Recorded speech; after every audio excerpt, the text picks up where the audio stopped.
ለኛ ለኢትዮጵያውያን ትክክለኛ ጥያቄያችን ራሷ ኢትዮጵያ መሆናል። ያኔ መሰለ ሰለጣኔያችንን ማስቀጠል አለመቻላችን ወይ ደግሞ የተንቀራፈፈ አይነት አካሄድ መከተላችን ምን አይነት ዋጋ ነው ያስከፈለው? የባህር በር ያጣ ነው እንደ ኢትዮጵያ በጋራ ሆነን ትክክለኛ ጥያቄ መጠየቅ ባለመቻላችን ቁጭት የወለደው በሚመስል መልኩ ስራዎች እየተሰሩ ነው የሚገኙትና እንግዲህ ለቀጣይ ትውልድ የተሻለች ኢትዮጵያን ለማስረከብ ኢትዮጵያን አሲዘን የምንበደረውም ሆነ ኢትዮጵያን አሲዘን የምናገኘው ምንም አይነት ጥቅም ሊኖር አይችልም። ሰዎች ብዝሃነትን ማካተትና ማቀፍ ሲያቀታቸው ማዶ ለማዶ ይቆማል። ትናንት በሄድንበት የስህተት ጎዳና ዛሬም ድጋሚ እየተንቀሳቀሰን የምንገኘው ከምን አንፃር ነው? ባዳዎቹ የሚፈልጉት ነገር አለ፣ ባንዳዎቹ የሚፈልጉት ነገር አለ። የነገ ትውልድ ደግሞ እኛ የሰራናቸው ስህተቶች እዳ ወራሽ እንዳይሆን ሐሳብ አልባ ፖለቲካ ምን አይነት ፈተናዎችን ነው የሚያስከትልብን? ሀገር የትናንት የዛሬና የነገ ድምር ውጤት ነው። ህዝብ ይሁንታውን ባልሰጠበትና አሻራውን ባላኖረበት መንገድ የተሰራ ምንም ነገር የለም። ብሔራዊ ጥቅሙን ማስከበር ያልቻለ መንግስትና ህዝብስ እጣ ፈንታው ምንድነው? የባህር በር ጥያቄያችንን ለምሳሌ ከሰላምና ደህንነት አንፃር የብሔራዊ ጥቅም ጥያቄ ሆኖ ሊቀርብ ይችላል። የቀጠናው ሀገራትስ ይህንን ጥያቄ በምን መልኩ ነው መመልከት ያለባቸው? ባለፉት ዘመናት አይታችሁ እንደሆነ ኢትዮጵያ በየትኛውም የኢትዮጵያ ታሪክ ውስጥ በቀጠናው ላይ አፍራሽ ሚና ተጫውታ አታውቅም። ብሔራዊ ጥቅሙን ማስከበር ያልቻለ ሀገር እንደ ሀገረ መንግስት መቀጠል ነው የማይችለው። በሀገረ መንግስት ግንባታ ሂደት ውስጥ የፓርቲ ፖለቲካ ምን አይነት አስተዋጽኦ ነው ያለው? የዲሞክራሲ ስርዓት ግንባታችን ከውጭ ሀገር የተቀዳ በመሆኑ ምክንያት ያለቀለት አይደለም። መደመርስ ብቸኛ እሳቤ ወይ ብቸኛ አማራጭ ነው ወይ? እሳቤዎችን እንዳለ ገልብጦ ለማምጣትና በዛ እሳቤ ፍጹም የሰከሩ ኃይሎች የነበሩበት ወቅት ነበረ ማለት ነው። እንደ ሀገር ብሔራዊ ጥቅሞቻችን ምንድን ናቸው? በአጠቃላይ የብሔራዊ ጥቅም ጽንሰ ሀሳብ በጣም ሰፊ ነው፣ ሲተነተን ሰፊ ነው። ብሔራዊ ጥቅም የምንለው አንድ ሀገር በመሆኗ የሚጠበቅባትን እና ከዓለም ሀገራት አንዷ በመሆኗ ማስከበር የሚገባትን የሰላምና የደህንነት፣ የፖለቲካ፣ የኢኮኖሚ፣ የዲፕሎማሲና የማህበራዊ ፍላጎቶቿን ለቅማ አውቃ ማስከበር መቻል ማለት ነው። ሰፊ ትርጉሙ ይሄ ነው። ስለዚህ ይሄ ስንት አንጓ በጣም በርካታ አንጓዎች ያሉት ጉዳይ ነው ማለት ነው። ሀገር እንደ ሀገር ለመቀጠል ሰላምና ደህንነት አንዱ ወሳኝ ጉዳይ ነው። ሰላምና ደህንነቷን ለማስከበር የሚረዳ የዓለም ሀገር አንዷ የዓለም ሀገር በመሆኗ ለሰላምና ለደህንነቷ አደጋ የሆኑ ስጋት የሆኑ ነገሮችን የመቅረፍና የህዝቦቿንና የዜጎቿን ሰላምና ደህንነት በዘላቂነት የማስከበር ጉዳይ አንዱ የብሔራዊ ጥቅም ጉዳይ ነው። ይሄ ጉዳይ በጣም ወሳኝ ጉዳይ ነው። ሁለተኛው ኢኮኖሚ ነው። በኢኮኖሚ ሊገለጽ ይችላል ማለት ነው ብሔራዊ ጥቅማችን። ለምሳሌ በዓለም ላይ የንግድ፣ የኢኮኖሚ፣ የፍላጎቶቻችንና ጥቅሞቻችን የማስከበር ጉዳይ የብሔራዊ ጥቅም ጉዳይ ነው። የባህር በር ጥያቄያችንን ለምሳሌ ከሰላምና ደህንነት አንፃር የብሔራዊ ጥቅም ጥያቄ ሆኖ ሊቀርብ ይችላል። የባህር በር ጥያቄያችን ከኢኮኖሚ አንፃር የብሔራዊ ጥቅም ጥያቄ ሊሆን ይገባል። የባህር በር ጥያቄያችን የትውልዶች የዘመናት ጥያቄ ስለሆነ የሀገረ መንግስቱ አጠቃላይ ጥያቄ የብሔራዊ ጥቅም ጥያቄ ተደርጎ ሊቆጠር ይችላል። ስለዚህ ሀገር በመሆናችን በዓለም ላይ የሚገባንን ጥቅምና ፍላጎት የማስከበር ጉዳይ በሰላምና ደህንነት የሚገለጽ፣ በኢኮኖሚ የሚገለጽ፣ በፖለቲካ የሚገለጽ፣ በዲፕሎማሲ የሚገለጽ ፍላጎቶቻችን ማለት ናቸው። እንደው ከብሔራዊ ጥቅም ሳንወጣ እርስዎ እንግዲህ የብልጽግና ፓርቲ በሚኒስትር ማዕረግ የህዝብና የዓለም አቀፍ ግንኙነት ዘርፍ ኃላፊ ነውትና እንደው በእርስዎ ፓርቲ ብሔራዊ ጥቅምና የሀገር ክብር እንዴት ነው የሚገለጹ? ብሔራዊ ጥቅም ለኛ የሀገረ መንግስት አንዱ ወሳኝ አንጓ ነው ብለን ነው የምናስበው። በጣም ወሳኝ አጀንዳ ነው ብለን ነው የምናስበው። ብሔራዊ ጥቅም ካልተከበረ ሀገራዊ ክብር የሚባል ነገር የለም። ምክንያቱም ቅድም እንዳነሳሁልህ ሀገር ከብሔራዊ ጥቅም አንጻር ሰላምና ደህንነቷን የማረጋገጥ የኢኮኖሚ ሉዓላዊነቷን እና የኢኮኖሚ ጥቅሞቿን የማስከበር እና እንደ ሀገረ መንግስቱ የተረጋጋ ሆኖ እንዲኖር የሚያስችል ስርዓት የመዘርጋት ጉዳይ ነው። በዚህ ጉዳይ ፓርቲያችን ይህ ጉዳይ የህዝባችን ዘላቂ ቋሚ አጀንዳ ሊሆን ይገባል የሚል አቋም ነው ያለን። ከዚህ አንጻር እንደ የውጭ ግንኙነት ፖሊሲያችን እና የፓርቲያችን ፕሮግራም ብሔራዊ ጥቅሞቻችንን ከሀገራዊ ክብራችን ለይተን አናይም። አንዱ የፓርቲያችን የርብርብ ማዕከል የትግል አቅጣጫ ሆኖ ይቀጥላል። ነገር ግን እነዚህን ፍላጎቶቻችንን የምናስከብረው በሰላማዊ በሐሳብ የበላይነት እና ሰጥቶ በመቀበል መርህ እና ዓለም አቀፍ ህጎችንና አሰራሮችን በተከተለ መንገድ ብሔራዊ ጥቅሞቻችንን ልቅም አድርገን አውቀን ማስከበር አለብን የሚል አቅጣጫ ነው የሚከተለው። ይህ በጣም ሰላማዊ፣ ምክንያታዊ፣ በሐሳብ ላይ የተመሰረተ በዓለም አቀፍ አሰራሮችና ህጎች ላይ የተመሰረተ ግን የኢትዮጵያን ብሔራዊ ጥቅም ልቅም አድርጎ የሚያስከብር አቅጣጫን እንከተላለን የሚል ነው። ባለፉት ዘመናትም የተከተልነው መንገድ ይሄው መንገድ ነው። በዛ መንገድ ከሀገራት ጋር የሚኖረን ሰላማዊ በጋራ ጥቅም ላይ የተመሰረተ የቀጠናዊ ትስስርን በሚያጠናክር መንገድ እንዲሁም በሰጥቶ መቀበል መርህ በድርድርና በንግግር ላይ የተመሰረተ ነገር ግን ብሔራዊ ጥቅሞቻችንን ከአይናፋርነት ባወጣና በሚሽኮረመም መንገድ ሳይሆን በድፍረት ብሔራዊ ጥቅሞቻችንን ልቅም አድርገን አውጥተን ለዓለም አቅርበን አሳምነን ማስከበር አለብን የሚል አቅጣጫ ነው የምንከተለው። ያን መንገድ ተከትለን እየሰራን ነው። በጣም ጥሩ ውጤቶችም እየተመዘገቡ ያሉበት ሁኔታ ነው ያለው። እንደው ብሔራዊ ጥቅሙን ማስከበር ያልቻለ መንግስትና ህዝብስ እጣ ፈንታው ምንድን ነው ዶክተር?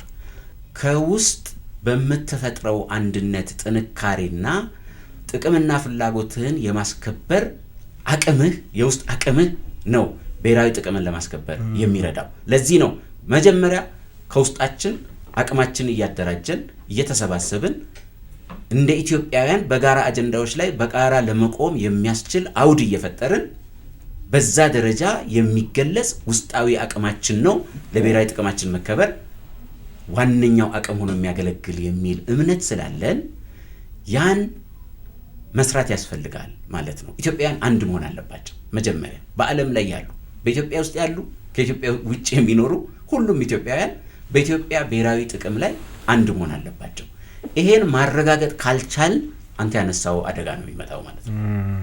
አንተ ያነሳው አደጋ ብሔራዊ ጥቅሙን ማስከበር ያልቻለ ሀገር ምን ይሆናል የሚል ነው። ብሔራዊ ጥቅሙን ማስከበር ያልቻለ ሀገር እንደ ሀገረ መንግስት መቀጠል ነው የማይችለው።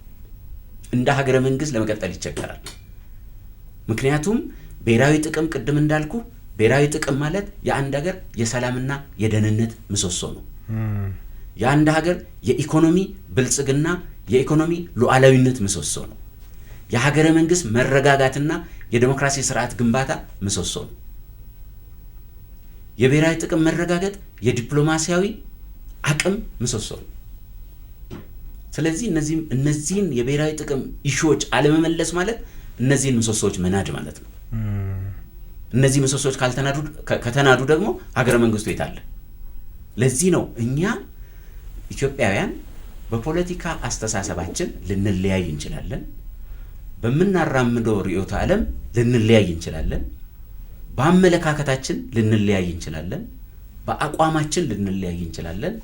ቅድም ባነሳውልህ የብሔራዊ ጥቅም ጉዳይ ላይ ግን ምንም ልዩነት ቢኖር ምንም ማዶ ለማዶ የቆመ አስተሳሰብና አቋም ቢኖር በብሔራዊ ጥቅም ጉዳይ ላይ አንድ መሆን ካልቻልን ብሔራዊ ጥቅማችንን አሳልፈን እንሰጣለን፣ እንደ ሀገር ለመቀጠል እንቸገራለን ማለት ነው። ለዚህ ነው ሰላምና ደህንነት እንዲከበር አንድ ሀገር ከድህነት ወጥቶ ኢኮኖሚ ብልጽግናውን እንዲያረጋግጥና ኢኮኖሚ ሉዓላዊነቱን እንዲያረጋግጥ እና ሀገረ መንግስቱ የረጋና የሰከነ እንዲሆን የብሔራዊ ጥቅም ጉዳዮችን በተባበረ ክንድና በአንድነት መንፈስ መመለስ ያስፈልጋል የምንለው ለዚያ ነው ማለት ነው። የሀሳብ ልዩነት ሊኖርም ይችላል። ይሄ ተፈጥሯዊ ነገር ስለሆነ የሀሳብ ልዩነት ሊኖር ይችላል።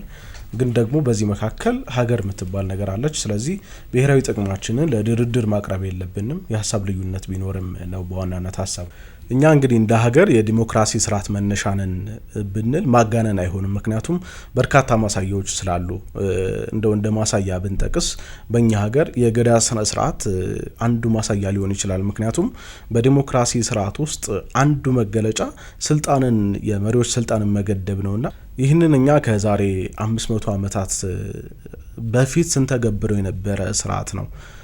ከዛ ውጭ የህግ የበላይነትን ብናይ በእኛ ሀገር አንዱ ያው የዲሞክራሲ ስርዓት መገለጫ የህግ የበላይነት ስለሆነ በእኛ ሀገር በህግ አምላክ ሲባል እንኳን ሰው ውሃ ይቆማል ይባላልና እንደው ከዛ ባሻገርም የሽምግልና ስነ ስርዓታችን የእርቅ ስነ ስርዓታችንን ብናይ በርካታ የዲሞክራሲ እሴቶችን እኛ ጋር እናገኛለን። ግን ደግሞ ይሄንን መተግበር ሳንችል ወደ ራሳችን መመልከት ሳንችል ከውጭ ወይ ደግሞ ከሌላ የተቀዳ ሀሳብ ይዘን መተን ስንቀዳ ስናፈስ በማይገባን ሁኔታ ውስጥ ስንዳክር ቆይተናልና ይሄ ምን አይነት ዋጋ አስከፍሎናል?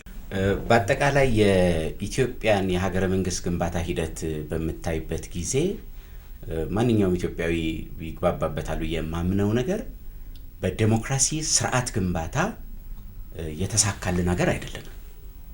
ጨረስን የዲሞክራሲ ስርዓት ግንባታ ምሳሌ የሆነ ሀገር ተደርገን ልንቆጠር አይገባም። ቅድም እንዳልኩ ከአጠቃላይ ፈተናዎቻችን አንጻር ስናየው ወደ ኋላ ቀርተንበታል ብለን ከምንገምተው ነገር አንጻር ስናየው አንዱ የዲሞክራሲ ስርዓት ግንባታ ሂደታችን ወደ ኋላ ቀርቷል። በሚገባ ያለቀለት የተሳካለት በዲሞክራሲ እንደ ምሳሌ የምንገለጽ አገር አይደለም። ድሮ ነበር። ያን ጥለን ማስቀጠል ባለመቻላችን ምክንያት ከዲሞክራሲ ስርዓት ግንባታም ሆነ ከሀገረ መንግስት ግንባታ አንጻር ያላለቁ የቤት ስራዎች ያሉብን ሀገር ነን ማለት ነው። ይሄ ዋጋ አስከፍሎናል ብዬ ነው ማምነው። አንዱ ቅድም በተደጋጋሚ እንዳነሳሁት የሀገረ መንግስት ግንባታ ያላለቀ ሀገር ነው ስንል አንዱ የዲሞክራሲ ስርዓት ግንባታው ራሱ ያላለቀ ነው እንደማለት ነው። ለዚህ ነው በዘመናት መካከል በተለይ በኢትዮጵያ ዘመናዊ ሀገረ መንግስት መገንባት ከጀመረበት ጊዜ ጀምሮ በሀገራችን የዲሞክራሲ ልምምድ ሂደት ውስጥ የተከተልነው መንገድ ሀገር በቀሉን የራሳችንን እና ለዘመናት የቆየውን ብናሳድገው ብንንከባከበውና ተጨማሪ እሴት ጨምረን ብናስቀጥለው ኖሮ ለኢትዮጵያ ዲሞክራሲ ይጠቅም የነበረውን ትተን እንዳለ ረስተነው ከውጭ የሚቀዱ ርዕዮተ ዓለሞችንና የፖለቲካ አስተሳሰቦችን ከውጭ እንደተቀዱ አምጥተን እዚህ መገልበጥ ሞከርን። ያ ዲሞክራሲ በጽንሰ ሐሳብም ሆነ በቲዮሪ ደረጃ የሆኑ የራሱ የሆነ ብያኔዎች ቢኖሩትም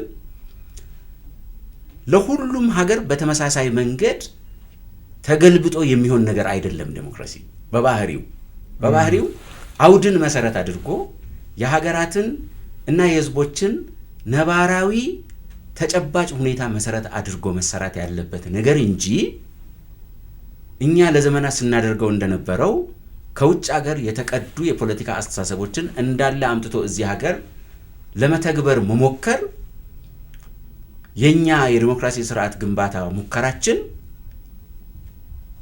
ሳይሳካ እንዲቀር አንዱ ምክንያት እሱ ነው የሚል እምነት አለኝ።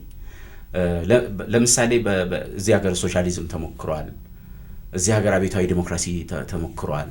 ሌሎች መንገዶችም በተለያየ መንገድ ለማምጣትና ለመሞከር ጥረት ተደርጓል። ግን ከዚህ ሀገር ህዝብ፣ ባህል፣ ታሪክ፣ ያኗኗር ዘይቤና ነባራዊ ሁኔታ ጋር የሚሄዱ አይደሉም።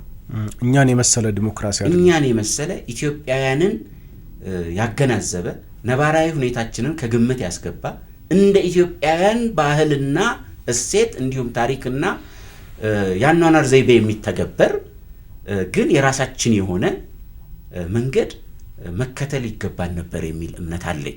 ስለዚህ ነው አሁን የዲሞክራሲ ስርዓት ግንባታችን ከውጭ ሀገር የተቀዳ በመሆኑ ምክንያት ያለቀለት አይደለም፣ የሰከነ አይደለም፣ ነባራዊ ሁኔታችንን ከግምት ያስገባ አይደለም። በዚህ ምክንያት አሁን ምልህ በዲሞክራሲ ስርዓት ግንባታ በሚፈለገው ደረጃ ካልተሳካላቸው ሀገራት ተርታ የምንመደብ የሰከነ ሀገር መንግስት ግንባታ ያልተጠናቀቀበት ሀገር ሆነን እንድንመደብ መንገድ የከፈተ ጉዳይ ነው ማለት ነው። ለዛ ነው ባለፉት 7 ዓመታት አይታችሁ እንደሆነ እየተከተልን ያለነው መንገድ የኢትዮጵያውያንን የዲሞክራሲ አቅጣጫ፣ እሳቤ፣ ባህል፣ ስነ ልቦና፣ እሴት ከግምት ውስጥ ያስገባ የሀገር መንግስት ግንባታ አቅጣጫና የዲሞክራሲ ስርዓት ግንባታ ዘይቤ እንከተል የሚለው የመጣው በዛ ምክንያት ነው ማለት ነው። ከ1966 ዓመተ ምህረት በፊት የነበረው የመንግስት ታሪክ ስናይ ብዙ ጊዜ ወደ ምዕራቡ ያደላ እንደሆነ ይነሳል። ከዛ ደግሞ ወደ ሶሻሊስት ካምፔን እሱም እርሶም ሲያነሱ እንደነበረው እኛን በሚመስል መልኩ ማምጣት ስላልቻልን ምንም የተሳካ ነገር የለም። በእውቀት፣ በሰው ኃይል፣ በመሰረተ ልማት በርካታ ዋጋዎችን ከፈን። ከዛ ደግሞ አብዮታዊ ዲሞክራሲ መጣ። እሱ ደግሞ አብዮትና ዲሞክራሲ እንደውም አብሮ ሊሄድ የማይችል ነገር ነው በሚል ይተቻልና ከዛ በኋላ እንግዲህ አገር በቀል ብለን የመደመር እሳቤ መጥቷል። በመደመር እሳቤ ሀገር ለመቀየር ለመምራት እየተሞከረ እየተሰራ ነው ያለውና እንደው ይህንን እርስዎ እንዴት ነው የሚገልጹት? መደመርስ ብቸኛ እሳቤ ወይ ብቸኛ አማራጭ ነው ወይ? አሁን ካለንበት ኢትዮጵያዊ ነባራዊ ሁኔታ አንጻር ሲታይ እና የኢትዮጵያውያንን ያለፉ ታሪኮች፣ ያለፉ ውጣ ውረዶች፣ ያለፍንባቸውን ፈተናዎች፣ ከፈተናዎቹ መካከል የተማርናቸውን ትምህርቶችና ያገኘናቸውን ተሞክሮዎች ከግምት አስገብተ በምታይበት ጊዜ እኛ ያለን አማራጭ እንደ ኢትዮጵያውያን የሀገራችን የዲሞክራሲ ስርዓት ጽኑ መሰረት ላይ እንዲኖርና ዘላቂ እንዲሆን ከተፈለገ መሰባሰብ ነው ያለብን የሚል እንደ ኢትዮጵያውያን መሰባሰብ አለብን። እንደ ኢትዮጵያውያን ትናንትን ዛሬንና ነገን ማስተሳሰር አለብን። ያን የሚዋጅና ለዛ የሚመጥን የኢትዮጵያዊ የዲሞክራሲ ስርዓት እየገነባን መሄድ አለብን። የምንገነባው ኢትዮጵያዊ ስርዓት ደግሞ የዲሞክራሲ ስርዓቱ ከሁላችን በሁላችን ለሁላችን የሆነ ስርዓት መሆን አለበት። የዛሬ በርካታ 100 ዓመታት አንዱ የወደቀብን አንዱን ጥለነውና ወደ ሌላ ቀድቶ ወደ መገልበጥ የሄድንበት መንገድ ያን ስርዓት በመተዋችን ምክንያት ነው። አካታች፣ አቃፊ፣ አሳታፊ የሁሉም የሆነ ሁሉም የሚገለጥበትና የሚታይበት ኢትዮጵያን መገንባት እጅግ በጣም በጣም ወሳኝ ነው። ያ በመደመር መንገድ የሚመጣ ነው። መደመር ነው የሚገባን ማለት ነው። መሰባሰብ ነው የሚገባን። አቅሞቻችን ወደ አንድ ማምጣት ነው የሚገባን። አሁን ባለፉት 7 ዓመታት የምንከተለው መንገድ አቅም የመበተን መንገድ አይደለም። ያለንን አቅም እዚያም እዛም በታትነን አቅመ ቢስ የመሆን መንገድ አይደለም። ኑ እንሰባሰብ፣ ኑ ወደ አንድ እንምጣ። አንተም እንደ ባህሪህ፣ እንደ ከለርህ፣ እንደ ጣዕምህ፣ እኔም እንደ ባህሪዬ፣ እንደ ከለሬ፣ እንደ ጣዕሜ አንድ ብንሆን ብንሰባሰብ የበለጠ አቅም እንፈጥራለን። የበለጠ ጉልበት እንሆናለን። ነገሮችን የማቀድና የመከወን አቅማችን እያደገ ይሄዳል። አንበታተን፣ ሰብሰብ እንበል የሚል መንገድ ነው። ይህ መንገድ በጣም ብዙ ነገሮችን እያረመ መጥቷል። ባለፉት 7 ዓመታት በጣም ብዙ የቤት ስራዎችን እየፈታ መጥቷል። በርካታ የፖለቲካ እሳቤዎች ወደ አገር እንዲመጡ አድርገዋል። በርካታ የማደግ የምቅ አቅሞች፣ የኢኮኖሚ አቅሞቻችን ወደ አንድ እንዲመጡና የማይታሰቡ ግዙፍ ስራዎችን እንዲሰሩ አድርገዋል። በጣም በርካታ ኢኒሼቲቮች እንዲሳኩ አድርገዋል። በ4-5 ዓመታት ወደ 40 ቢሊዮን ችግኝ እንድንተክል አድርገዋል። ህዳሴ ግድብን የሚያክል ግዙፍ ፕሮጀክት እንድናጠናቅቅ አድርገዋል። 2 ዓመት ሳይሞላ አዲስ አበባንና ሌሎች ከተሞችን እንደዚህ ውብና አረንጓዴ ምቹ አድርገዋል። በጣም በርካታ ሜጋ ፕሮጀክቶችን እንድንጀምርና ዓለም እነዚህ ሰዎች ምን ነካቸው፣ ገንዘቡን ከየት ሊያመጡት ነው፣ ሀብቱን ከየት ሊያመጡት ነው አስብሏል። እኛ ያመንነው የመደመርን እሳቤ ነው። በጣም በርካታ ሜጋ ፕሮጀክቶች እንደ ጋዝ አይነት እንደ ማዳበሪያ አይነት ስናስብ ስናቀድ የመደመር እሳቤያችን አይደለም ይሄን ከዚህ በላይ የሆኑ ነገሮችን ማከናወን ይችላል የሚል አቅም ስላለ ባለፉት ዓመታት የህዝብ አቅም፣ የግሉ ሴክተር አቅም እና የመንግስት አቅም እንዲሁም የተለያዩ የባለድርሻ አካላት አቅም ሲደመር እዚህ ሀገር ላይ ተአምር ማድረግ እንደሚችል አሳይቷል። አዲስ አበባ ማየት ይቻላል። ግድባችንን ማየት ይቻላል። ሌሎች እዚህ ሀገር ላይ እየተጠናቀቁ ያሉ በጣም በርካታ ፕሮጀክቶች አሉ። እነሱን ማየት ይቻላል። ስለዚህ የመደመር መንገድ ያ መንገድ ፖለቲካዊ አቅማችን ነው፣ ኢኮኖሚያዊ አቅማችን ነው፣ ዲፕሎማሲያዊ አቅማችን ነው። በዛ መንገድ ማናሳካው መንገድ የለም። የዴሞክራሲ ስርዓቱም የሚገነባው ያን መንገድ ተከትሎ ነው ማለት ነው። እንግዲህ እንደው ሀገራችን ባለፉት አመታት ከገጠሟት ፈተናዎች መካከል አንዱ የፖለቲካ ስክነት አለመኖር ነውና እንደው ይህንን ችግር የመደመር መንግስት እሳቤ በምን መልኩ ነው የሚፈታው? ይህንን ችግር እንዴት ነው የሚሻገረው? ቅድም እንዳልኩት የፖለቲካ ስክነት ማጣትና የተረጋጋና ዘላቂ ስርዓት መገንባት አለመቻላችን ባለፉት ዘመናት ሲንከባለል የመጣና እዚህኛው ትውልድ ላይ የወደቀ ዕዳ ነው። ይህን ዕዳ የምንከፍለው እኛ ነን ብለን ወስደናል። ይሄ ያለው ትውልድ እኔ፣ አንተ፣ በየደረጃ ያለው አመራር፣ በየደረጃ ያለው የህብረተሰብ ክፍል ነን የምንፈታው ብለን ወስደናል። ከነዚህ ፈተናዎች አንዱ አንተ ያነሳኸው የሰከነ ፖለቲካ፣ የተረጋጋ የፖለቲካ ስርዓት የመፍጠር ጉዳይ ያላለቀለት ዕዳ ሆኖ ወደዚህ የመጣ እና እዚህ ትውልድ ላይ የወደቀ በመሆኑ የምንፈታበት መንገድ በሰከነ መንገድ ነው ማለት ነው። የምንፈታበት መንገድ ምክንያታዊ የሀሳብ ገበያን በማስረጽ መንገድ ነው ማለት ነው።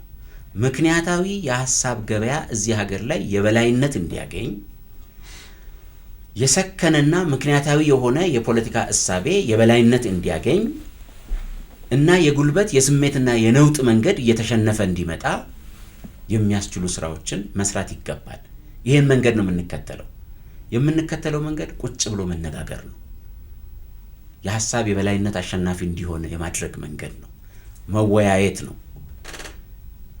ልዩነት ቢመጣ የፍላጎት አለመጣጣም፣ የአመለካከት አለመጣጣም፣ የአይዲዮሎጂ አለመጣጣም ቢመጣ ቁጭ ብለን ተነጋግረን በሚያግባቡን ነገሮች ላይ ከብዙ ክርክርና ውይይት በኋላ በምንግባባባቸው ቦታዎች ላይ ተግባብተን የማያግባቡንን ጉዳዮች ደግሞ ለጊዜው አቆይተን በሚያግባቡን ጉዳዮች ላይ እየሰራን መሄድና ያላግባቡን ነገሮች ካሉ ደግሞ ለህዝብ መተው እንዲሁም ደግሞ ተጨማሪ ዘላቂ ውይይቶችን ማድረግ መንገድ ነው ማለት ነው። በምንም አይነት መንገድ የኢትዮጵያን የሰከነ የፖለቲካ ስርዓት በጉልበት መንገድ ማምጣት አይቻልም። በስሜት መንገድ ማምጣት አይቻልም። በጦርነት መንገድ ማምጣት አይቻልም። በምንም አይነት መንገድ እኛ ካለፉት ታሪኮች ተምረናል። በደንብ አያመጣም። እሱ ሊያመጣ አይችልም። ሌላ የግጭት አዙሪት ነው የሚወልደው። የግጭት መንገድ፣ የጉልበት መንገድ፣ የስሜት መንገድ ሌላ የግጭት አዙሪት እየወለደ የስሜት አዙሪት እየወለደ ራሱን በራሱ እዛ አዙሪት ውስጥ እያቆየ ሀገረ መንግስቱን ፈተና ውስጥ ይከታል እንጂ የሰከነ የፖለቲካ ስርዓት ያልከውን ሊያመጣ አይችልም።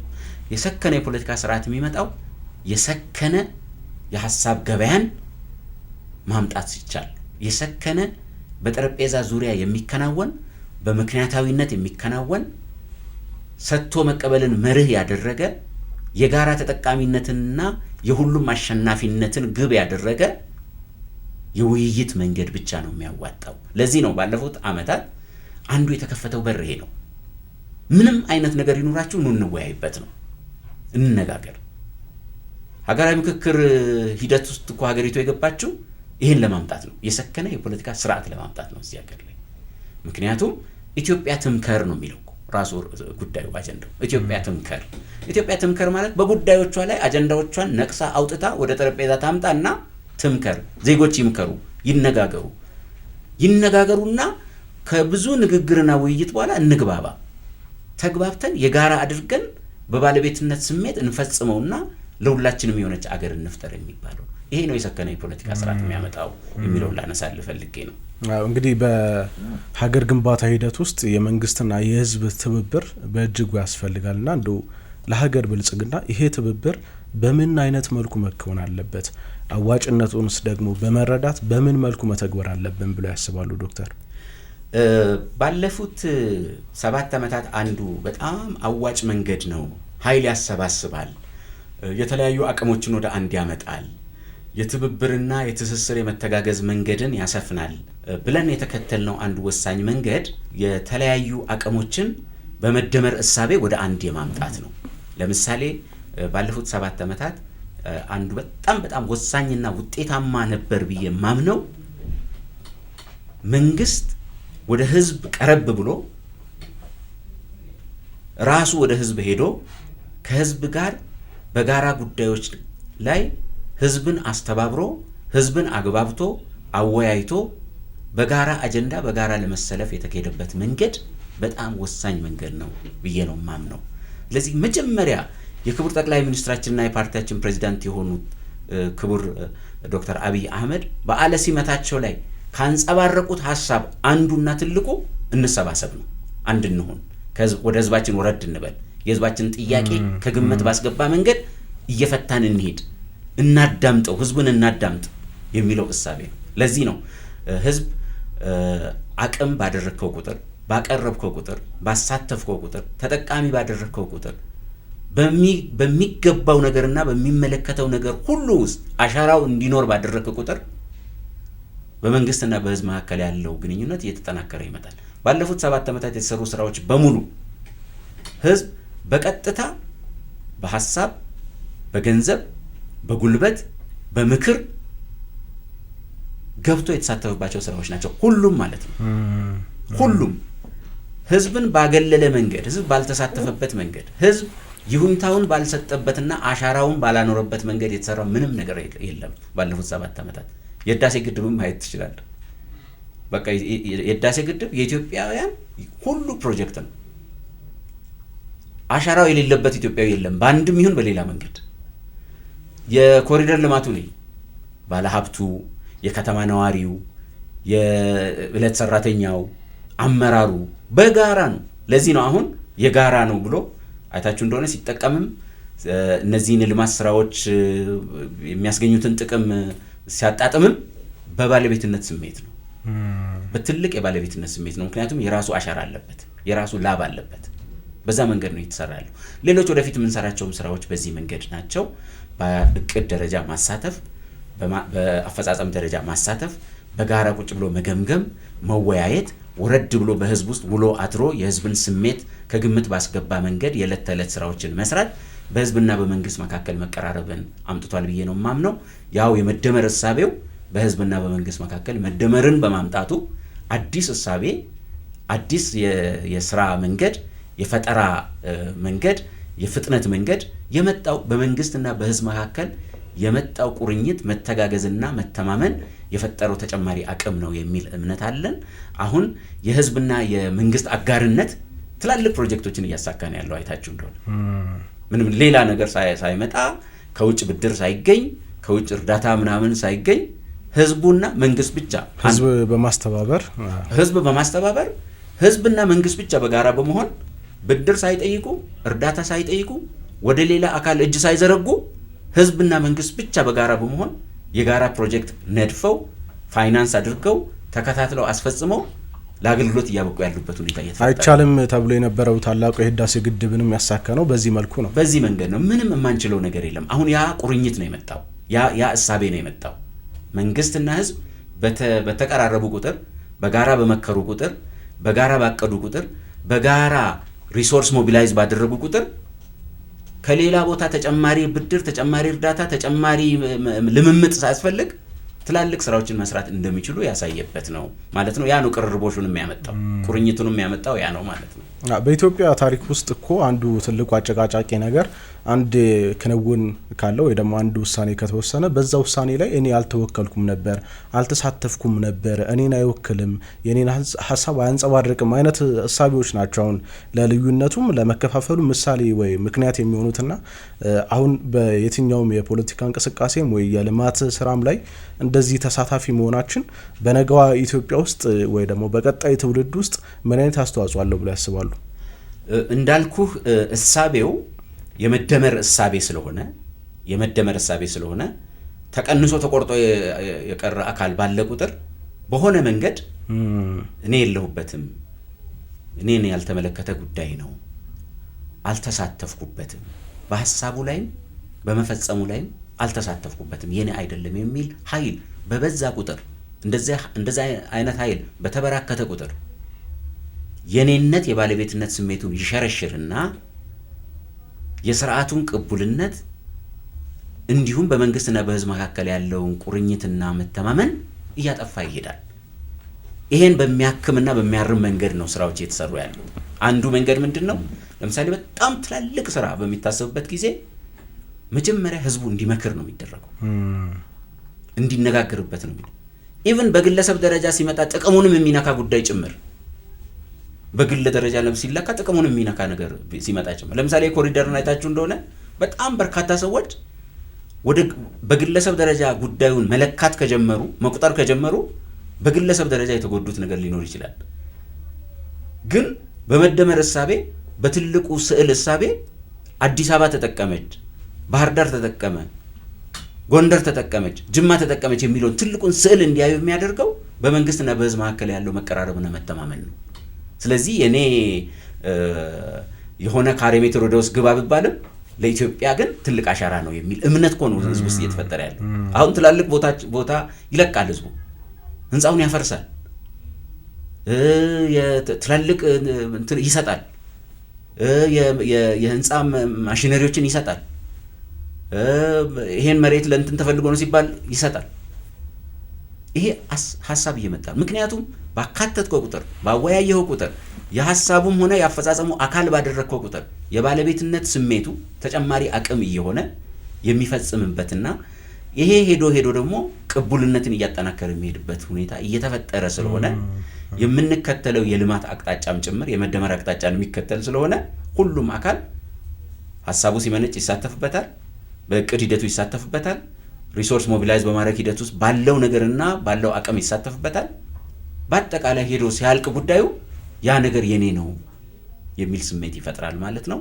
ኢትዮጵያ የምትገነባው በዛ መንገድ ነው። 100 ሚሊየን ህዝብ የኔ ኢትዮጵያ በሚል መንገድ እና የራሱን አሻራ በተጨባጭ በሚያኖርበት መንገድ ነው ማለት ነው እየተገነባች የምትሄደው። አንድ የሚያረገን የሚያግባባን የጋራ የሆነ ሁላችንም የሚያሳትፍና በህብረት በአንድ ላይ በጋራ በሆነ መልኩ ደግሞ እውነት አድርገን የምንወስደውም ነገር ከመፍጠር አንጻር ትልቅ አስተዋጽኦ እንዳለው አምናለሁ። አዎ የጋራ እውነታችንም እሱ ነው። የጋራ እውነት የምንለው አሁን እየገነባናቸው ያሉ ሜጋ ፕሮጀክቶች የጋራ እውነቶቻችን ነገ ደግሞ የጋራ ትውስታዎቻችን ናቸው።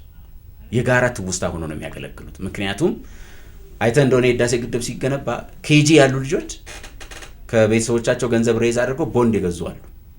አሁን እያደጉ ነው እነዛ ልጆች። እኔም 8ኛ ክፍል እያለሁ ገዝቻለሁ። አንተም 8ኛ ክፍል እያለህ ገዝተሃል። ህፃናት የነበሩ ዛኔ ኬጂ የነበሩ ቦንድ የገዙ ልጆች አሉ። አሁን አንተ አድገህ ተምረህ ስራ ይዘሃል እና በህዳሴ ግድብ ውስጥ ያንተ አሻራ አለበት። በዚያን ወቅት ኬጂ የነበሩ አሁን ምናልባት 12ኛ ምናምን የሚደርሱ ልጆች አሻራቸው አለበት። የነሱ ግድብ ነው ግድቡ። ሌሎቹንም ስራዎች እየሰራን ያለ ነው በዛ መንገድ ነው። ሜጋ ፕሮጀክቶቹ በአብዛኞቹ የሚሰሩት በዛ መንገድ ነው። በአንድ ይሁን በሌላ መንገድ ህዝቡ አሻራውን አኑሮ ይሄ ፕሮጀክት የኔ ፕሮጀክት ነው እንዲል በሚያስችል መንገድ ነው እየተገነባ ያሉት። ኢትዮጵያ የጋራ ቤታችን ስለሆነች የጋራ ቤታችን ደግሞ የምንገነባው በጋራ ነው ማለት ነው። መንግስት እንግዲህ በከተሞች ትኩረት አድርጎ እየሰራ ይገኛል። ለምሳሌ የኮሪደር ልማቱን ማንሳት ይቻላል። ከዛ ባሻገርም ደግሞ እንግዲህ የገጠሩን ለማሸጋገር በርካታ ስራዎች እየተሰሩ ይገኛሉ። በቱሪዝሙ፣ በኢንዱስትሪው፣ በኢነርጂው እነዚህን ስራዎች ምሉ ለማድረግ እንደው የሚፈለገውን አይነት ውጤት ለማምጣት እንዴት መተባበር አለብን? ይህ አይነት እሳቤስ ደግሞ ምን አይነት ከፍታ ላይ ነው የሚያደርሰን ዶክተር? በአጠቃላይ የኢትዮጵያን የኢኮኖሚ ልማት ኢትዮጵያን የመቀየር መንገድ በምናስብበትና በምንተገብርበት ጊዜ የቁጥር እድገት አይነት አይደለም። በየደረጃው የምንሰራቸው ስራዎች ሽግግር እያመጡ መሄድ አለባቸው፣ መዋቅራዊ ሽግግር እያመጡ መሄድ አለባቸው በሚል እሳቤ ነው የምንመራው። ከተሞች ለምሳሌ ከተሞቻችን ሽግግርን ማረጋገጥ አለባቸው ብለን እንደጀመር ነው ሁሉ በገጠሪቱ ኢትዮጵያም ጭምር የምንሰራው የገጠር ስራ፣ የግብርና ስራ እና ተያያዥ ስራዎች በሙሉ በገጠሩ ሽግግርን ማምጣት በሚያስችል መንገድ መመራት አለባቸው የሚል ነው። ስለዚህ የግብርና እድገት ምናምን አይደለም ቅኝታችን የግብርና ሽግግር እና የገጠር ሽግግር የሚል ነው ቅኝታችን። ይሄ በጣም በርካታ ነገሮች ያሉበት ነው። አንዱ የምንሰራው በገጠሪቱ ኢትዮጵያ የምንሰራው ስራ በገጠር የግብርና መዋቅራዊ ሽግግርን ማምጣት አለበት የሚል አቅጣጫ ነው። የግብርና መዋቅራዊ ሽግግር በርካታ ነገሮች አሉት ውስጡ። የገጠሩን ህይወት መቀየር ነው ግቡ። ይህ የመዋቅራዊ ሽግግር ባለፉት 7 ዓመታት አይተህ እንደሆነ በጣም በጥሩ ሁኔታ እየሄደ ያለ ስራ ነው። አንዱ በገጠር ምርትና ምርታማነት ማደግ አለበት። የአርሶ አደሩ ምርት ማደግ አለበት። በነገራችን ላይ ወደ ኋላ ቀርተናል ስንል አንዱ በምርትና ምርታማነትም ጭምር ነው ወደ ኋላ የቀረነው። በዓለም ላይ ከ1 ሄክታር 80-90 ኩንታል የሚያመርት እያለ እኛ ከ30 እስከ 40 ኩንታል ነው የምናመርተው በሄክታር ስንዴ። ወደ ኋላ ቀርተናል ማለት ነው። ስለዚህ አንዱ በገጠር ምርትና ምርታማነትን ማሳደግ፣ የምርት ግብዓቶችን ማቅረብ፣ አርሶ አደሩ ከሚለፋው ልፋት የላቡን ያህል እንዲያገኝ ማድረግ፣ ከሚሰራው ስራ ዓለም በደረሰበት ደረጃ ምርት እንዲያፍስ ማድረግ፣ ለዚህ የሚሆን የግብዓት ድጋፍ፣ የሜካናይዜሽን ድጋፍ፣ የተለያዩ የግብርና የሙያ ድጋፍ ማድረግ ያስፈልጋል ተብሎ እየተሰራ ነው። አንዱ የሚለውጠው እሱ ነው። አይታችሁ እንደሆነ አርሶ አደሩ በአብዛኛው ከእጅ ወደ አፍ የሆነ ኑሮ የሚኖርበት አንዱ ምክንያት በገጠር ምርትና ምርታማነት ስላላደገ ነው። እሱን መቅረፍ ያስፈልጋል የሚል በሺዎች የሚቆጠሩ ፓምፖች፣ በሺዎች የሚቆጠሩ ትራክተሮች፣ በጣም በርካታ ሚሊየን ኩንታል የሚሆነ የማዳበሪያ ምርት እንዲሁም የሙያ ድጋፍ እየተሰራ ይገኛል። ባለፉት ዓመታት የግብርና ምርትና ምርታማነት እያደገ ነው። አንዱ እሱን። ሁለተኛው ገጠር ላይ እንስራ ሲባል በገጠር የሚኖረው የህብረተሰብ ክፍል ከተፈጥሮና ከግብርና ጋር ብቻ ተጣብቆ መኖር የለበትም። ከተፈጥሮና ከግብርናም እየተላቀቀ ተጨማሪ የስራ ዕድሎች በገጠሩ እየተፈጠሩ መሄድ አለባቸው። ተጨማሪ ሙያዎች፣ ተጨማሪ ስራዎች እየተፈጠሩ መሄድ አለባቸው። ገጠሮቻችን የአርሶ አደርና የአርብቶ አደር ቦታ ብቻ ሳይሆኑ የንግድም፣ የጥቃቅን የጎጆ ኢንዱስትሪም፣ የሙያ ስራዎችም የሚሰሩበትና ሰው ከግብርናና ከተፈጥሮ በተጓዳኝ ሌሎች ስራዎችን ሰርቶ ተጨማሪ ገቢ የሚያገኝባቸው መሆን አለባቸው የሚለው ስራ በገጠር በትኩረት እየተሰራ ያለ ስራ ነው። ይሄ ከተፈጥሮ ጥገኝነት እያላቀቀ በገጠሩ ማህበረሰቡ ተጨማሪ ስራዎችን እየሰራ ገቢ የሚያገኝበትና ሬዚሊየንት የሆነ ኢኮኖሚ የሚገነባበትን ሁኔታ ይፈጥራል።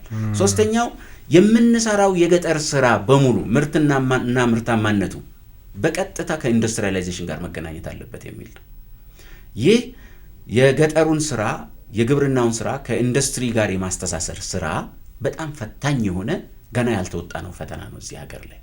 በዚያ መንገድ አርሶ አደሩ ሲያመርት ሲያርስ፣ ሲዘራ፣ ሲያመርት እና ምርት ሲሰበስብ ጎተራን አስቦ ሳይሆን ፋብሪካን አስቦ እንዲሰራ የማድረግ፣ ፋብሪካን አስቦ ጥራት እንዲጠብቅ የማድረግ፣ የውጭ ሀገር ገበያን አስቦ እንዲያመርት የማድረግ፣ ኢትዮጵያ ውስጥ ያሉ ግዙፍ የአግሮ ኢንዱስትሪ ፋብሪካዎችን እያሰበ እንዲያመርት ማድረግ። ስለዚህ ሲያመርትም በሆነች ማዳበሪያ ገበያ ወስዶ በኩባያ እየሰፈረ የሚሸጥ ሳይሆን በቀጥታ በመኪና እየጫነ ከመጋዘኑ እሳቤውን ከፍ ማድረግ፣ እሳቤው ከፍ ማለት አለበት። ለሆድ የሚያመርትና ለጎተራ የሚያመርት መሆን የለብንም። ለፋብሪካዎች የሚያመርትና ለዓለም አቀፍ ገበያ የሚያመርት መሆን አለብን። አሁን ገጠሩ እየተመራበት ያለው አቅጣጫ አንዱ ይሄ። ለሆድና ለጎተራ ማምረት የለብንም። ለትላልቅ መጋዘኖች ነው ማምረት ያለብን። ለትላልቅ ፋብሪካዎች ነው ማምረት ያለብን። ለዓለም አቀፍ ገበያው ነው ማምረት ያለብን። የምርት ግብዓት አቅርቦቱም የጥራት ቁጥጥሩም የአመራረት ስርዓታችንም ወደዛ ማደግ አለበት የሚል ነው።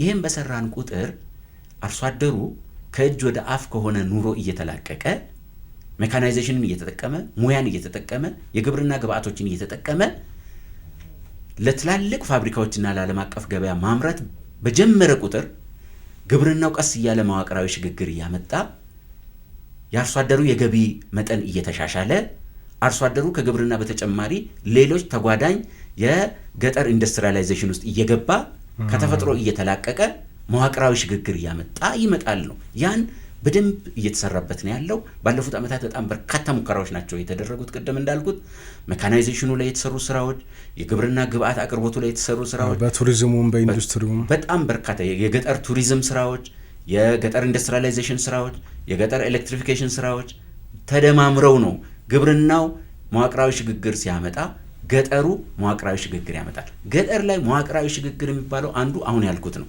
መዋቅራዊ ሽግግር በግብርና ውስጥ ማምጣት አንድ፣ በዚያ መንገድ የገጠር ገቢ የገጠር አኗኗር እንዲሻሻል ማድረግ፣ ገጠር ውስጥ የአኗኗር ዘይቤ ጭምር ነው መቀየር ያለበት። በገጠር ኮሪደሩ ክቡር ጠቅላይ ሚኒስትራችን በተደጋጋሚ የሚያነሱ የአኗኗር ዘይቤ ጭምር ነው መቀየር። የገጠር ሽግግር አንዱ መገለጫ እሱ ነው። ግብርናው ምርትና ምርታማነቱ ሲያድግ፣ ከግብርና በተጨማሪ ሌሎች ተጓዳኝ ስራዎችን እና ሙያዎችን አርሶ አደሩ እየተለማመደ ሲሄድ፣ ግብርናና ኢንዱስትሪ እየተቀናጀና አንድ ላይ በቅንጅት እየሰራ ሲሄድ እና በገጠሩ የአርሶ አደሩ ኑሮ እየተሻሻለ ሲሄድ የቤት አሰራሩ፣ የአኗኗር ዘይቤው፣ አመጋገቡ፣ ኑትሪሽኑ፣ እሳቤው እየተቀየረ ይመጣል። መሰረተ ልማትን በዛው ልክ እየተሟላ የኤሌክትሪክ አቅርቦቱ፣ የውሃ አቅርቦቱ፣ የጤና ተቋማት፣ የትምህርት ተቋማት አቅርቦቱ በገጠር እየተሰባሰበ ይሄድና ገጠሩ በራሱ ቀስ እያለ የኢንዱስትሪያላይዜሽን እና የኡርባናይዜሽን ባህሪ እየያዘ ሲመጣ ነው ገጠሩ ተሻገረ የምንለውና በዛ አቅጣጫ እየተመራ ያለ ስራ ነው ማለት ነው እየተሰራ ያለው። በጣም በርካታ አበረታች ውጤቶች እየተመዘገቡ ነው በዚህ ረገድ። እንደው ኢትዮጵያ ከራሷ አልፋ በቀጠናውም ሰላምና ደህንነትን ታስጠብቃለች። እንደዚህ አይነት ኃላፊነቶችን ወስዳ ትሰራለች። ለምሳሌ ከጎረቤት ሀገራት ጋር ያለን ግንኙነት እንዲሁ በክፉም በደጉም መገናኘት፣ መተጋገዝ ላይ የተመሰረተ ነው። በሱዳን ግጭቶች ሲነሱ ኢትዮጵያ ለማረጋጋት የምትሄድበት ርቀት፣ በደቡብ ሱዳን እንዲሁ ከሶማሌም ጋር ሶማሊያ ውስጥ የሰላም ማረጋጋት ወይ ደግሞ የሰላም ማስከበር ስራ እንሰራለን። ከጅቡቲ ጋር ያለን የኢኮኖሚ ትብብር አለ። እነዚህን አይነት ቀጠናዊ ኃላፊነቶች ኢትዮጵያ ትወጣለች። ግን ደግሞ አንዳንዴ ኃላፊነትን ብቻ ሳይሆን ቀጠናዊ የሆነ በቀጠናው ውስጥ መጠቀም ያለብንን ብሔራዊ ጥቅማችንም ደግሞ ማስከበር ይኖርብናል። ከዚህ አንጻር እንግዲህ የባህር በር ወደ ቀይ ባህር የመመለስ ጥያቄ አንስተናልና እንደው ከዚህ አንጻር የቀጠናው ሀገራት ለዚህ ጉዳይ መተባበር ሲጠበቅባቸው ወይ እንደዛ ማድረግ ሲገባቸው ከኢትዮጵያ ታሪካዊ ጠላቶች ጋር የመተባበር እንደዛ አይነት ሂደት ውስጥ የመግባት አይነት አባዜ ይታይባቸዋልና እንደው ይሄ ከምን የመነጨ ነው ብለው ያስባሉ? በአጠቃላይ ኢትዮጵያን በተመለከተ የምንሰራቸው ስራዎች በሀገራዊ ፖሊሲዎች፣ ስትራቴጂዎች የተቃኙ ነገሮች ናቸው። በዋናነት እንደ ኢትዮጵያ ብሔራዊ ጥቅማችንንና ሀገራዊ ክብራችንን ማዕከል አድርገን ነው የምንሰራውን ስራ በሙሉ ማለት ነው። ለዚህ ነው ተቋማዊ በሆነ መንገድ፣ ስርዓታዊ በሆነ መንገድ እዚህ ቀጠና ላይ ያለንን ኃላፊነት ያለብንን ታሪካዊ ኃላፊነት ለመወጣት የምናደርገው ጥረት በዋናነት በመርህ ላይ የተመሰረተ፣ በፓርቲያችን ፕሮግራም ላይ የተመሰረተ፣ በውጭ ግንኙነት የፖሊሲ አቅጣጫችን ላይ የተመሰረተ ሰላማዊ ፍጹም ምክንያታዊ በሆነ መንገድ ነው የምንንቀሳቀሰው የሚለው በጣም ገዢ ሐሳብ ነው። ለዚህ ነው አይታችሁ እንደሆነ የቀጠናው ሀገራትን በንግድ ለማስተሳሰር፣ በመሰረተ ልማት ለማስተሳሰር፣ በኃይል አቅርቦት ለማስተሳሰር፣ በህዝብ ለህዝብ በዲፕሎማሲ ለማስተሳሰር እየተሰሩ ያሉ ስራዎች በጣም ወሳኝ የሆኑ ቀጠናዊ የትስስርና የትብብር ማዕቀፋችን መገለጫዎች ናቸው። በጣም ሰላማዊ በሆነ መንገድ አዎንታዊ ሚና ነው እዚህ ቀጠና ላይ መጫወት የምንፈልገው። አዎንታዊ ሚና የቀጠናው አዎንታዊ ሚና የምትጫወት ሀገር ኢትዮጵያ መባል ነው የምንፈልገው። ባለፉት 7 ዓመታት የተሰሩ ስራዎች በዚህ መንገድ የተሰሩ ናቸው። እዚህ ሀገር በአረንጓዴ አሻራ ችግኝ ስንተክል ጎረቤት ሀገሮቻችንም ችግኝ እንዲተክሉ ችግኝ ይዘን ሄደን እናውቃለን። እዚህ ሀገር ለንግድ የሚቋቋም ተቋም ብለን ስናቋቁም የንግድ ሚኒስቴር ብለን ብቻ አላቋቋም፣ የንግድና ቀጠናዊ ትስስር ሚኒስቴር ብለን ያቋቋም። እዚህ ሀገር ኢትዮጵያ ህዳሴ ግድብን ገድባ በጣም በርካታ ሺህ ሜጋዋት የሆነ ኃይል ስታገኝ ለኢትዮጵያ ብቻ አይደለም ለቀጠናው ማቅረብ አለብን፣ የቀጠናው ሀገራትም ከዚህ የኤነርጂ ምንጭ መጠቀም አለባቸው የሚል ሐሳብ ነው የተከተለ። በዚህ ቀጠና የምንሰራቸው የመንገድ መሰረተ ልማቶች በአንድም ይሁን በሌላ ከጎረቤት ሀገራት ጋር ለመተሳሰር በሚረዳ መንገድ ነው ዲዛይናቸው ጭምር የሚሰራው፣ እሳቢያቸው ጭምር የሚሄደው ማለት ነው። ለዚህ ነው በዚህ ቀጠና የምንጫወተው ዲፕሎማሲያዊም ሆነ ኢኮኖሚያዊ ሚና ትስስርን፣ የሀገራት ትብብርን፣ የጋራ ተጠቃሚነትን፣ በጋራ ተያይዞ የማደግ መንገድን ስለሆነ ገንቢና አዎንታዊ ሚና እየተጫወትን የምንቀጥል ይሆናል ማለት ነው። ከዚህ አንጻር ነው የባህር በር ጥያቄያችን እና ሌሎች የብሔራዊ ጥቅም ጥያቄዎቻችንም እጅግ በጣም ሰላማዊ በሆነ መንገድ ብሔራዊ ጥቅማችንን መሰረት ባደረገ መንገድ የሌሎች ሀገራትንም የጋራ ተጠቃሚነት ከግምት ባስገባ መንገድ እየተጫወትን እንሄዳለን ማለት ነው። ከሀገራት ጋር ያለን ግንኙነት በዚያ መንገድ እየሄደ ያለ ነው። በጎ ምላሽም በጎ ውጤትም እያስመዘገበ ያለ መንገድ ነው። ስለዚህ በዚህ መንገድ ቢታይ በጣም ጥሩ ነው። ኢትዮጵያ ገንቢ ሚና እየተጫወተች ትቀጥላለች። ትስስርንና የጋራ ተጠቃሚነትን እያጠናከረች ትቀጥላለች። ከቀጠናው ሀገራት ጋር በጋራ በመሆን በጋራ ፍላጎቶቻችንና ጥቅሞቻችንን ማስከበር ላይ መሰረት ያደረገ አቅጣጫን ትከተላለች። ሌሎች እያነሳናቸው ያሉ የብሔራዊ ጥቅም ጥያቄዎችንም ጭምር ይህንን ማቀፍ መሰረት ባደረገና ምክንያታዊነትንና የጋራ ተጠቃሚነትን መሰረት ባደረገ መንገድ እየመለሰች ትሄዳለች ማለት ነው። በተናጠል ከሌሎች ሀገሮች ጋርም የሚኖረን ግንኙነት እንዲሁም በአጠቃላይ እንደ ኢጋድ አባል ሀገራት በጋራ የሚኖረን ግንኙነትም የጋራ ተጠቃሚነትን፣ ትብብርን እና ቀጠናዊ ትስስርን መሰረት ባደረገ መንገድ እየመለስን እንሄዳለን ማለት ነው። እንደው የቀጠናው ሀገራትስ ይህንን ጥያቄ በምን መልኩ ነው መመልከት ያለባቸው? የኢትዮጵያ ተጠቃሚነት የቀጠናው ሀገራት ተጠቃሚነትም ጭምር ነው። የኢትዮጵያ እድገት የማንንም ሀገር እድገት ያጠናክር እንደሆነ እንጂ የሚጎዳበት መንገድ የለም። ይሄ በተደጋጋሚ በምናነሳቸው መድረኮችም በሚኖሩን ግንኙነቶችም ላይ የሚቀርብ ጉዳይ ነው። የኢትዮጵያ ጎረቤት ሀገሮች የኢትዮጵያን ማደግ የነሱ ማደግ አካል አድርገው ነው ማየት ያለባቸው የሚል እምነት አለኝ። ኢትዮጵያ በተጠናከረች ቁጥር፣ ኢትዮጵያ በተረጋጋች ቁጥር፣ ኢትዮጵያ ስትራቴጂያዊ ኢኮኖሚያዊ ፍላጎቶቿ በተመለሱ ቁጥር በቀጠናው ላይ የምትጫወተው ሚና ገንቢና አዎንታዊ ሚና እየሆነ ይሄዳል። ኢትዮጵያ በስጋት ልትታይ አገር መሆን የለባትም። ኢትዮጵያ አቅም ተደርጋ ነው መታየት ያለባት። በሌሎች አገራት ዘንድ ኢትዮጵያ ለእድገታቸው፣ ለሰላማቸው፣ ለብልጽግናቸው አንድ አጋርና አንድ አቅም ተደርጋ መታየት አለባት። ባለፉት ዘመናት አይታችሁ እንደሆነ ኢትዮጵያ በየትኛውም የኢትዮጵያ ታሪክ ውስጥ በቀጠናው ላይ አፍራሽ ሚና ተጫውታ አታውቅም። አፍራሽ ሚና አትጫወትም። ኢትዮጵያ ገንቢና አዎንታዊ ሚና ነው የምትጫወተው። ሰራዊት ስታዋጣ ነው የምታዩት። የቀጠናው አገሮች እንዲረጋጉ ሙከራ ስታደርግ ነው የምታዩት። የሰላም አስከባሪ ሰራዊት ስታሰማራ ነው የምታዩት። በመሪዎች መካከል የተፈጠሩ አለመግባባቶች የሀገራችን መሪ ሄዶ ሲያስታርቅ ነው የምታዩት። ችግኝ ስትተክል ለሌሎች ሀገሮች ችግኝ ስትልክ ነው የምታዩት። ስለዚህ አይታችሁ እንደሆነ በኢትዮጵያ ውስጥ የምንሰራቸው ስራዎች በሙሉ ውጤታቸው በጎረቤት አገራት ላይ አሉታዊ ሚናን ሳይሆን አዎንታዊ ሚናን እና አዎንታዊ የሆነ ውጤት እያመጡ የሚሄዱበት ነው ያለው። ስለዚህ ኢትዮጵያ በገንቢነቷና በአዎንታዊ ሚናነቷ ነው መገለጽ ያለባት። በዛ ደረጃም ነው መታየት ያለባት። ባለፉት ዓመታት የሰራናቸው ስራዎች በሙሉ በምንም አይነት መንገድ የጎረቤት ሀገራትንም ሆነ የቀጠናውን ሀገራት ጥቅምና ፍላጎት የጎዳበት አንድም ጊዜ የለም። ይልቁንም አዎንታዊና ፖዘቲቭ የሆነ ሚና ሲጫወት ነው የመጣውና የኢትዮጵያ ስትራቴጂያዊ ጥያቄዎች መመለስ የቀጠናውም ሀገራት ስትራቴጂያዊ ጥያቄዎች መመለስና የበለጠ የልማት አቅም እና አጋርነት የማግኛ አንዱ መንገድ ተደርጎ መወሰድ አለበት የሚል እምነት ነው ያለኝ። እርስዎ እንግዲህ በብልጽግና ፓርቲ ከፍተኛ የስራ ኃላፊ ነዎት። እንደው እንደ ሀገር እስካሁን በሀገራችን የፓርቲ ፖለቲካ የተጀመረው በ1960ዎቹ እንደሆነ ይታወቃልና እንደው የፓርቲ ፖለቲካ እንደ ሀገር እንዴት ነው አጀማመሩ? ሂደቱ ምን ይመስላል? ምናልባት ይሄ ጉዳይ እንደው በጣም ሰፊ ሊሆን ይችላል፣ ግን ደግሞ እንደው አጠር አድርገን በሀገረ መንግስት ግንባታ ሂደት ውስጥ የፓርቲ ፖለቲካ ምን አይነት አስተዋጽኦ ነው ያለው? በአጠቃላይ የሀገራችን የፓርቲ ፖለቲካ ከተጀመረበት ጊዜ ጀምሮ የራሱ በኢትዮጵያ ሀገረ መንግስት ግንባታ የራሱ ሚና ተጫውቶ ያለፈ ነገር ነው። ይብዛ ሚነስም በሀገራችን የፓርቲ ፖለቲካ እሳቤ እንዲጀመር መንገድ ከፍቷል። ስለዚህ ብዛነት ያላቸው የፖለቲካ ፓርቲዎች በአንድ ሀገር ውስጥ እንዲንቀሳቀሱ የራሱን ሚና ተጫውቷል። ነገር ግን ከጅምሩ አንስቶ የትርክት አተያዩና የአንድን ሀገር የፓርቲ ፖለቲካ ስርዓት እንዴት ነው ማስኬድ ያለብን የሚለው ላይ የራሱ የሆነ መዛነፎች ነበሩበት የሚል እምነት ነው ያለኝ።